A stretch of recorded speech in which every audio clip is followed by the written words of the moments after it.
Entonces aquí vamos a hablar de cantidad de calor.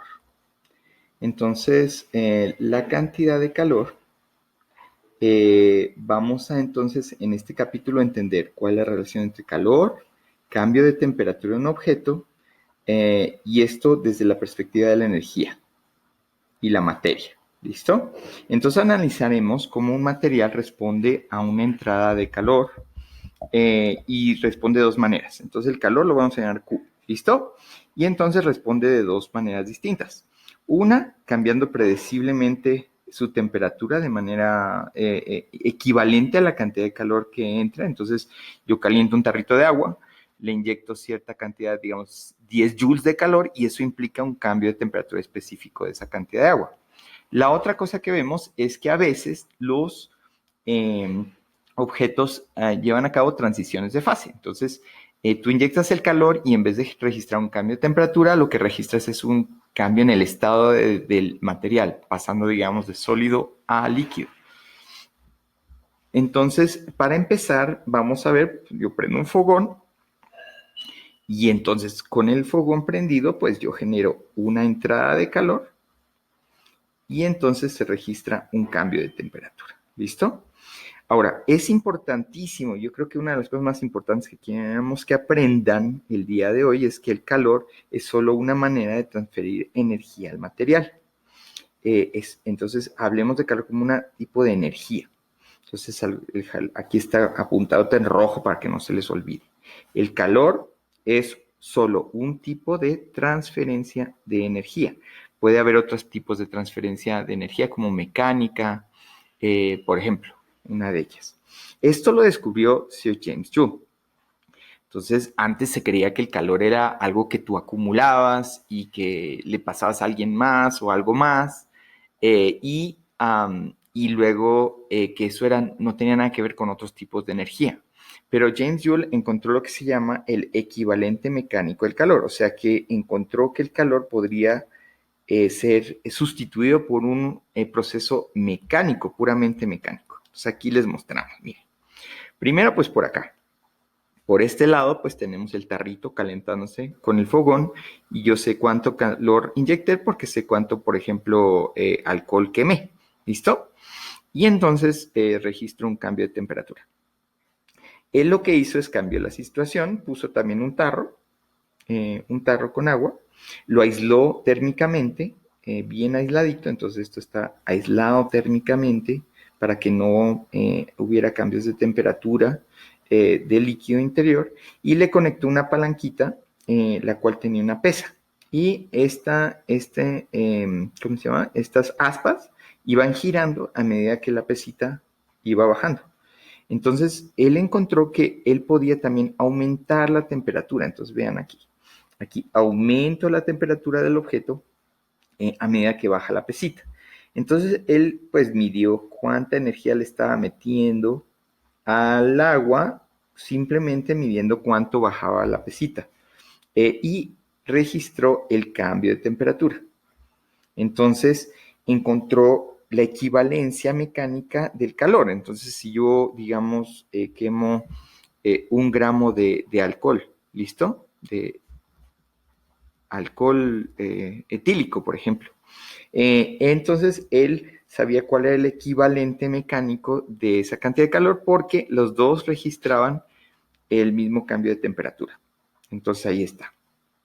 Entonces vamos a entender entonces que esta temperatura va a estar relacionada a la energía interna de tu material. Y la cosa más básica que tienen que entender es que la energía interna a la que se refiere esta temperatura, entonces siempre, a ver, aquí les apunto, temperatura.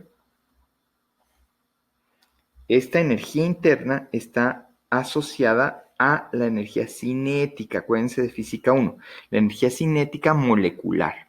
Entonces, si yo veo todas las moléculas de mi contenedor, digamos que es de agua, cada moleculita de agua acá va a tener una velocidad y una masa. Entonces, esta tiene una pequeña masa de la molécula de agua y su velocidad asociada, y con eso puedo calcular la energía cinética de esa molécula. La energía cinética promedio O sea, de todas esas moléculas, o sea, significa si yo multiplico el número de moléculas por la energía cinética promedio de una molécula, eso va a estar relacionado a la temperatura del objeto. ¿Listo? Entonces, Joule, ¿qué encontró? Encontró lo que se llama el equivalente mecánico del calor. Entonces encontró que si él le metía esta cantidad de trabajo, aproximadamente 4 joules, eso más o menos equivale a 400 gramos, cayendo una distancia de 1 metro. Entonces acuérdense, entonces tengo, por ejemplo, acá, les voy a apuntar aquí, una cajita, baja aquí 1 metro de distancia, 1 metro, y digamos que más o menos pesa 400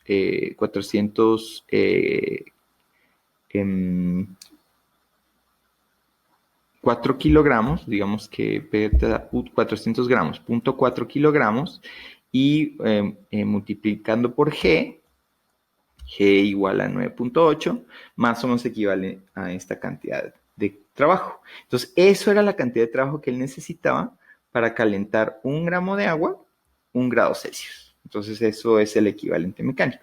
Y ahí se definió lo que es la caloría. Entonces, ahí ya sabemos qué significa este equivalente mecánico, cuánto trabajo necesitas hacer para calentar algo. Y entonces ahí se definió la famosa caloría. Entonces aquí está la caloría, vamos a ponerla en amarillo. La caloría, ahí está, 4.186 joules. Esa es una caloría.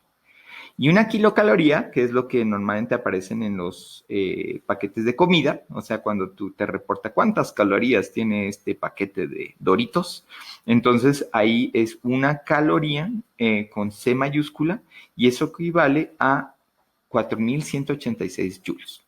Eso, entonces, si lo cambiamos a una noción mecánica, es como si cargáramos una caja de 42 kilos, una distancia aproximadamente de 1 metro de altura. Entonces, si cargáramos a un niño de 42 kilos, 1 metro de altura, eso equivale a una kilocaloría o una caloría en los paquetes de nutrición.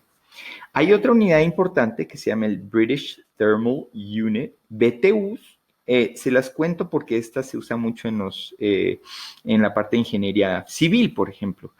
¿Cuántos BTUs tienes que extraer para enfriar una habitación con un aire acondicionado? Entonces, el BTU equivale a 252 calorías, o sea, 1.055 joules. ¿Listo? Entonces, eso es importante. British Thermal Units.